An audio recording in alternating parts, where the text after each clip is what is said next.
That's Mitchell and Webb Sound, starring David Mitchell and Robert Webb, with Olivia Colman and James Bachman.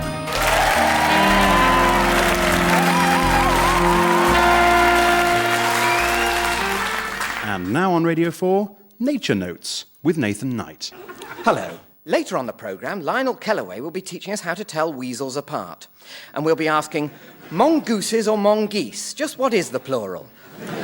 But first, birds. We've all seen them, and we've all heard their chirpy little songs. But do we really understand what they're saying? No, we don't. Or at least we didn't. But that's all changed with the groundbreaking invention of Dr. Simon Spreading from the Zoological Faculty at Warwick University, who joins me now. Hello. Dr. Spreading, tell us about your invention. Well, for centuries, men have wondered about the secrets of birdsong. I've done all that. Just tell us about your invention. Oh. Well, it's this device here. You simply play the birdsong into this horn. Tell us how it works. Yes. You play the birdsong into this horn here. And the machine translates it into English. Well, that's wonderful. And do you have some samples with you today? I have some samples with me today. Super, let's hear some. Well, to start with an easy one, here is the song of a group of sparrows.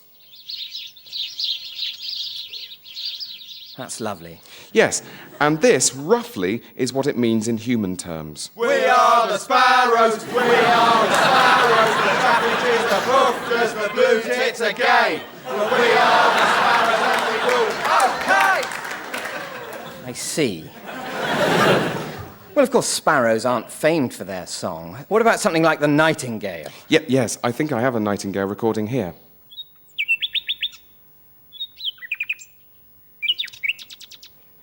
Now, that is truly beautiful. Isn't it? Yes. Now, that translates roughly as this. Get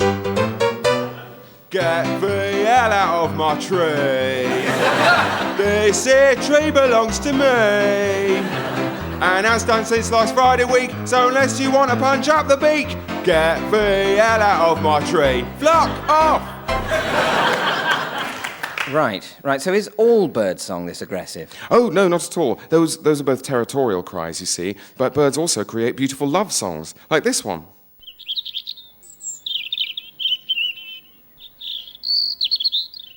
And what does that mean? I'm not a robin, I'm a sex machine. Looking for some loving, if you know what I mean. So form a queue, all you lady robins, and let's get down to some bobbing.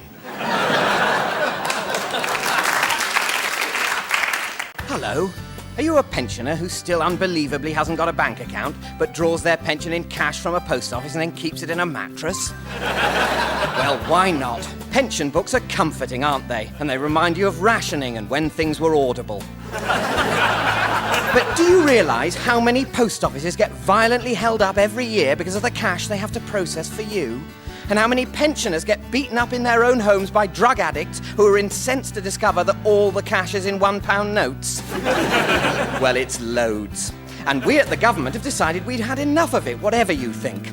So from almost immediately, in a baffling way, everything's changing. Keep up. We'll be switching the way we pay pensions and putting the money into bank accounts, like everything else in the world has been for ages and ages now. We know this might seem like quite a lot to take on board all at once, but it isn't. Just get a bank account, that's it. Just get one, that's an order. Direct credit pensions, making life easier for pensioners. For more information, just log on to www.payingyoustraight.gov.uk/pensions. Oh, Sonia, this is a friend of mine, Henry. Hi, nice to meet you. The pleasure's mine. So, Henry, what do you do for a living? Well, let's just say I'm a civil servant. Why, are you? Put it this way, I work for Her Majesty the Queen. Right, so you are then. I suppose, in a funny sort of way, I am. Yeah. Right, so which department? I'm afraid I can't tell you that. Why, is it secret? I'm certainly not saying it's a secret. What is it then? I can't tell you. So it's not a secret, but you can't tell me what it is. You catch on fast, little lady. I like that. You'd go far in the service. The civil service. If you like to call it that. I've had enough of this. Matt, come over here a minute. Yes? Henry won't tell me where he works. I would if I could, but... The Vehicle Licensing Centre in Swansea. Is that true? Well, if that's what you want to believe. I don't want to believe anything. I just wondered where you work, that's all. Well, in that case, yes, I certainly work for the Vehicle Licensing Centre. That's where I work. Oh, yes, and no mistake. Right. Thank you. Is it interesting work? How would I know? I'm a spy. I'm a spy. Go to bed with me. I'm a spy. You're not a very good spy. No, but I am very keen. Hello, road rescue. Oh, can you help me? I'm on the M40 and my car's broken down. Has it? Oh, no. Well, that's not what you want, is it? That's the opposite of what a car's for. That's the very thing that a car manufacturer lulls you into thinking will not happen. You've given that car your trust, and now it has betrayed that trust, and you feel used and trampled upon. Yeah, well, could you send someone soon because I'm late for a meeting? Oh, please. Late as well? That's worse. Yeah. It's for a job interview. Oh, no. That's the last thing you want to be late for, isn't it? That's not going to make a very good impression. They're going to be sitting there, looking at their watches, tapping their fingers on the table, thinking she might at least have made the effort to be on time on this of all occasions. Yeah, well, Which is catch-22, because it was probably your lack of employment that allowed your car to get in a bad state of repair in the first place. This job was your last hope, wasn't it, madam? Yes, so can you send someone? Well, did you press 0 to speak to a real person? Yes. Ah, well, if you pressed 1, you'd have got through to a computer who'd have sent out a mechanic. You press 0 to speak to a real person. So, do you like jazz?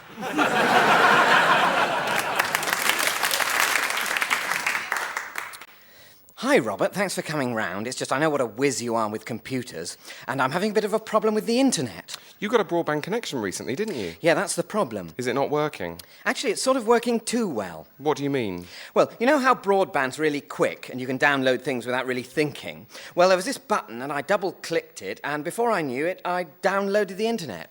Well, that's... All of it. The entire internet. Are you sure? Look at my desktop. See that file called the internet? That's the internet. My God, you're not lying. Have you tried opening it? I opened it in Word, 92 billion pages long. And most of it was poems about dead pets. How big's your hard disk? 1.5 internets. That's what sold me on the machine in the first place. So, what do you want me to do? I want you to put it back. I'll get that. You just sit there and don't touch anything. Hello? Yeah. Uh-huh. Oh. Oh, dear. David, that was AOL. They want to know what you've done with the internet. Oh, no. Wait, I've got an idea. Why don't I email it back to them? Yeah, that could work. Send it as an attachment. And to be on the safe side, you'd better paste it into the body of the email as well. You're right. OK, new email to AOL, re the internet, CC Bill Gates, he'll probably want a copy. Dear AOL, I have attached the internet, many apologies, yours, etc. And there it goes. I'll get it. Hello? David, it's AOL again. They say they've got the internet, but they can't open the file. Oh, no, it's because I emailed it from a Mac and they're probably using a PC. He pasted it into the body of the email as well. No, the poems about dead pets are the internet. Not at all. Bye. Well, they say they've copied the internet from your email and put it back. That was lucky. Thanks for your help. Not a problem. Actually, while you're here, you're not any good with video recorders, are you? Why? It's just that last night I set the video to record Jonathan Creek. And when I came home, I realised I'd accidentally recorded all of television.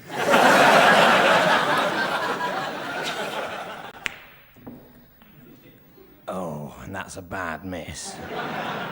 Now, what can Stephen Cheng do? He's 42 behind. There's just 54 left on the table. Stephen will be trying to do the maths, but as you and I both know, Ted, when you've just come back from the 15-minute mid-session interval, you are apt to feel a touch woozy. Well, that's right, Peter. He'll have gone to the bar with only a quarter of an hour to neck 3 pints, maybe 4, and a packet of nuts. And then, professional as he is, he's expected to come straight back out here, which he did without wobbling, although he did sit down sort of on the arm of his chair. Yes, Ted, he'll be very naturally feeling a little bit burpy, a bit bloated, and the last thing he wants as he gets down to this red is to burp and for a little bit to come up into his mouth. Because it's never nice, is it? It tastes more acidy when you burp it up than when it goes down. Well, Ted, they do say that it's when you stop being able to tell the difference that it's time to stop. What on earth's he doing with that stick? It's the snooker. Excuse me, I'm in room 302, and there doesn't seem to be any hot water. No hot water? In a hotel? You'd expect more than that at home. And you wouldn't have to pay extra. We're supposed to be trying to make you feel comfortable on unfamiliar ground despite a slight impersonal feel inevitable in this business. And how comfortable are you going to feel when you're all itchy and dirty or shivery and irritable because there's no hot water? Friendless here you may be, homeless, alienated and deracinated, but there's no need for you to lack basic material comforts, good food, shelter, hot water, for you have come to a hotel. Is even that solace to be denied you? By strangers? You need to speak to the duty housekeeper, it's her day off.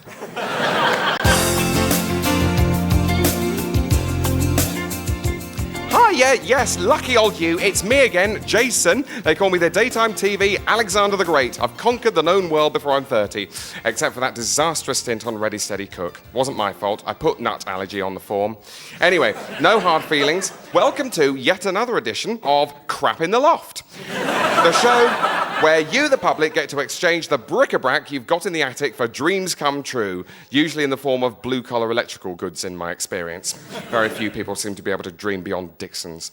So, I'm in the lovely home of Arthur, who's 62. Would you believe it? What an old man. Hello. And you never married? No. Never find the right girl, Arthur? Well, the right girl was married to the wrong man. You know, keep it light, Arthur. I mean, it's your problem, basically. People have tuned in to be entertained. So, we're going to be having a look through some of the old stuff Arthur's been clinging onto for years instead of people to see if he can exchange some of those old memories, such as they are, for cash. So, Arthur, what are you saving up to buy at your time of life that you could possibly get any joy from? A camcorder. Oh, not again. What for? You've got no one to film. Oh, right. Is this guy... He's not on the register, is he? It's going to come back to haunt us. So, Arthur, let's see what you've got in the attic. I am dreading this now. Well, I've got these pictures of... Kids! Yes, that's my school football team from 1949. Panic over. Right, no one wants that, Arthur. What's that? Oh, that's a silver tray. It was given to me when I retired. Oh, that's it. It's amazing what you find when you really look. It's usually on the mantelpiece. Arthur's bit of neglected old crap might just be enough to transform Arthur's creepy video dreams into reality. We'll just have to find out at the auction. Now, Arthur's load of stuff is the next lot. Let's hope it raises the couple of £100 he needs to buy a bad camcorder, with which, in my view, he can only incriminate himself. £180, 190. Do I hear 200? £200, sold to the man in the fleece and the reflective vest. Oh, Darren, so obvious. Anyway, yippee! Arthur, it's a dream come true. I'm so happy for you. Are you thrilled? Yes. Of course you are. And that's it. Arthur gets his camcorder and someone else gets congratulated for 35 years in the County Council Records Office. Crap in the Loft is back next week, or you can catch me tomorrow in Bathroom Nightmares, where we help a young couple out of mildew hell onto the sunlit uplands of basically a new suite and an extractor fan. Bye! Thank you so much. Get away from me.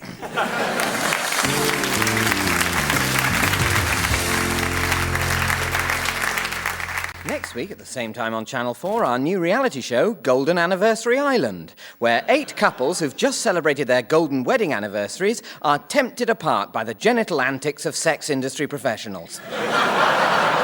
And then straight afterwards on E4, you can catch Golden Anniversary Island's little brother, featuring the divorce proceedings kicked off by last year's Anniversary Island. This week, Cyril and Gwen have trouble dividing up their record collection because of their rheumatic fingers.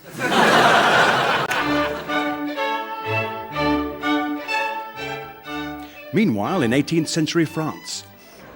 tell you what, I'm about sick of this monarchist regime. Really? Yeah, honestly, I'm really fed up with the regime. I'm very, very poor, whereas the ruling class, in particular the royal family, seem to be absolutely rolling in it. And there are times when that really hacks me off. Well, you should say something. Nah. No, you should. If that's how you feel, you should say something. I don't think I could. Who should I say something to? I don't know. The king. I can't say something to the king.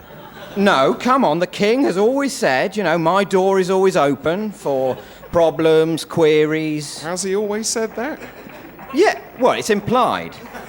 So, if you're not happy with the regime, you should definitely say something. Well, I wouldn't know what to say. Look, just say what you said to me. Hello, Your Majesty. Seems to me the regime is a bit unfair and at times hacks me off. I thought I owed it to you to say something straight away rather than bottle it up. No one wants to create bad feeling. But I was wondering, could we go for a fairer regime? More even distribution of wealth, possibly a republic. I couldn't say that to the king. Look, what's the worst thing that could happen? He says no. Hello, Your Majesty, can we have a republic now? No, sorry, no you can't. Thank you for asking. I might bear it in mind. Do you really think that's the worst that could happen? Well, I mean, he's not going to kill you. Well, I thought he might.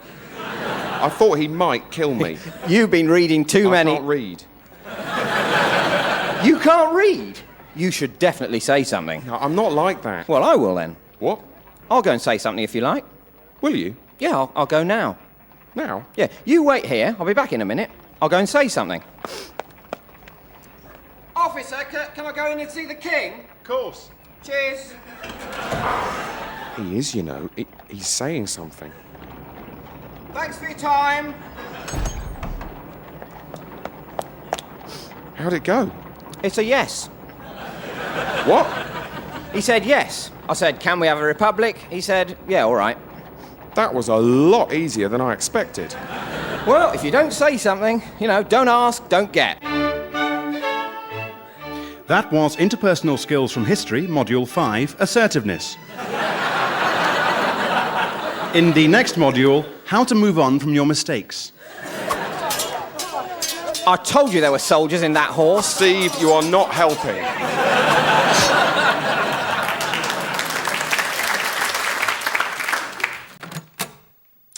So come in, Graham. Sit down, sit down. I've got some very good news for you, my friend. I think I've sold your novel. Oh my God, that's fantastic. I don't know what to say. Thank you. Yes, there's a firm that wants to use the characters for an industrial training video. Oh, right. What? Yes, and I think I can sell the plot for a series of breakfast cereal adverts. And your prose style has been optioned for the links on an Asian music video channel. And, well, it's probably too early to say for sure, but we might be able to pulp the paper and use it as bulk slurry for sausage rolls.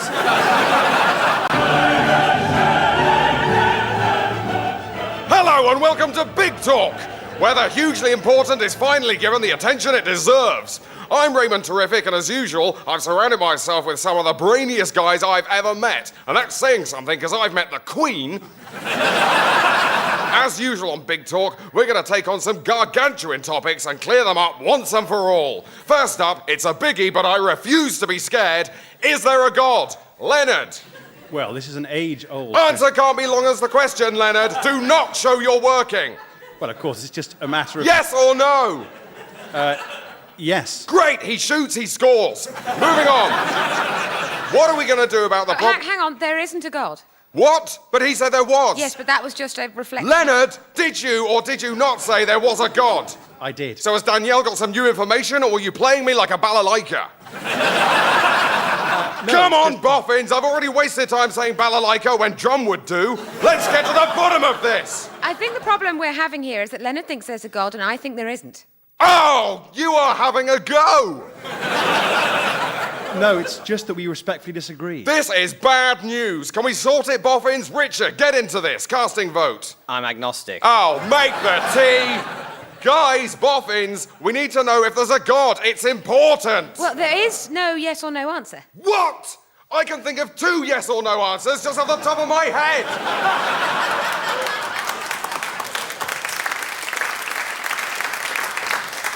So what seems to be the problem? Well, Doctor, it's Michael. He's just been looking quite peaky. Well, let's have a look at him. Right, deep breaths. Hasn't the nice doctor got gentle hands? And say Not you. Well, he seems fine to me. Well, maybe it's me that needs some attention. What's wrong with you? Nothing, that's what I keep saying. What? Well, maybe the nice doctor should examine Mummy, just in case. You could go outside and read the National Geographic again, couldn't you, Michael? While the nice doctor gets Mummy to lie down on these crisp, clean, clinical sheets over the firm, unyielding mattress and sorts her out. Can we go home? Maybe, as Mummy's not feeling well, the nice doctor could take the afternoon off and give us a lift. I see he's got the keys to a Lexus. The nice doctor's probably got a private practice just down the road.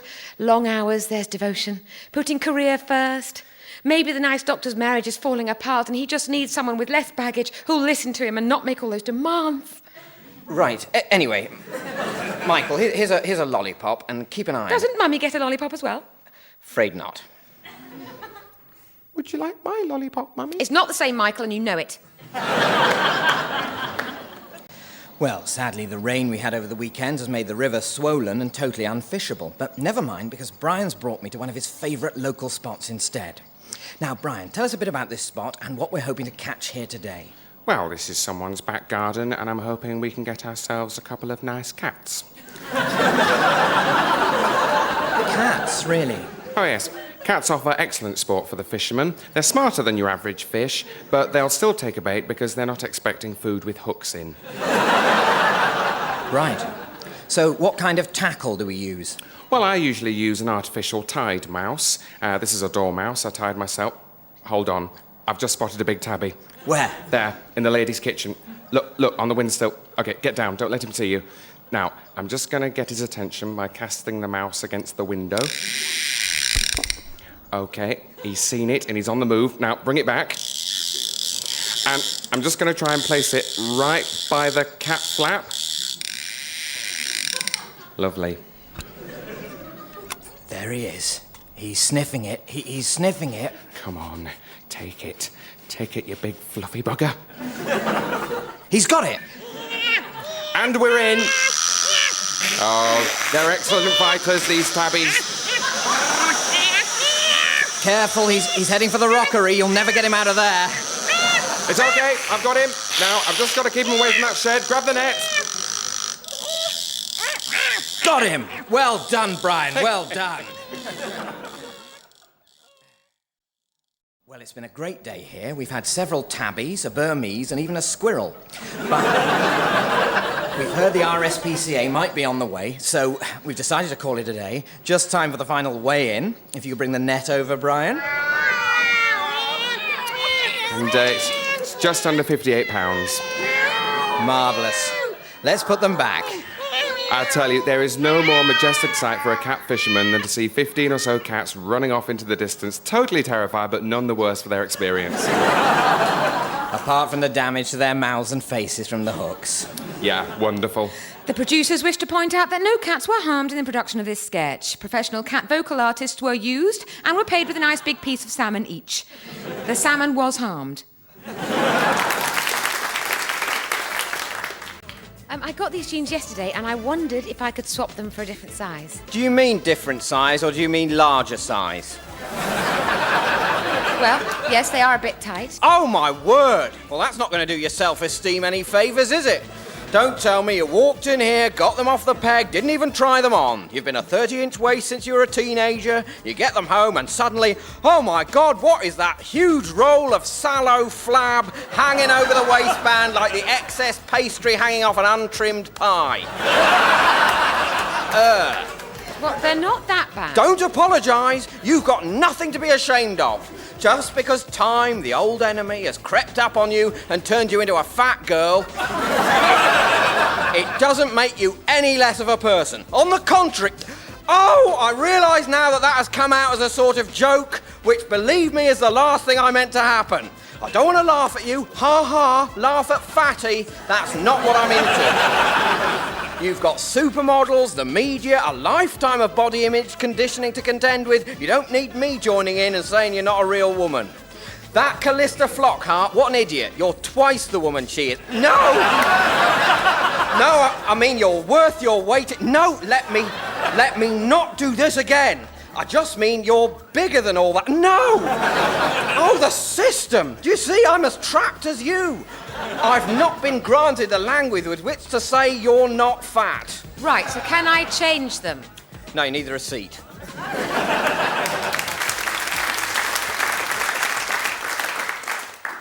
So, who else shall we invite? Oh, Nehru. We've got to have Nehru. Oh, yeah, Nehru's really good value. Although... What? Well, remember last time Nehru brought his little mate? Oh, yeah, what's his name? Gandhi, is it? Yeah, that's it, Gandhi. I think he thought it was a toga party. Well, that's putting it nicely. That wasn't a toga, that was homemade pants. He told me, I said to him, I'd keep quiet about that if I were you, because they're rubbish. I bet that went down like a cup of cold sick. Oh, yeah. I was just constantly worried that they were going to fall off. He's pretty easygoing, though. He's not, actually. It's all passive-aggressive with him. Oh, right. Yeah, one of those people who are always saying, oh, don't mind me, I'm no trouble, but in fact everyone's on their best behaviour. Yeah, I mean, Nehru absolutely tiptoes round him. I think he must have a real temper. Well, it's funny you should say that, because remember at Keith's bash, Gandhi was there, sitting in a big, low armchair with his feet apart, so, no one knew where to look. And Susan put some music on. Yeah? Well, it turns out Gandhi doesn't like Phil Collins, so he puts down the Pringles and starts fasting. He didn't start fasting. He did. He started fasting. He said he wasn't going to eat until Susan put Katrina and the Waves back on.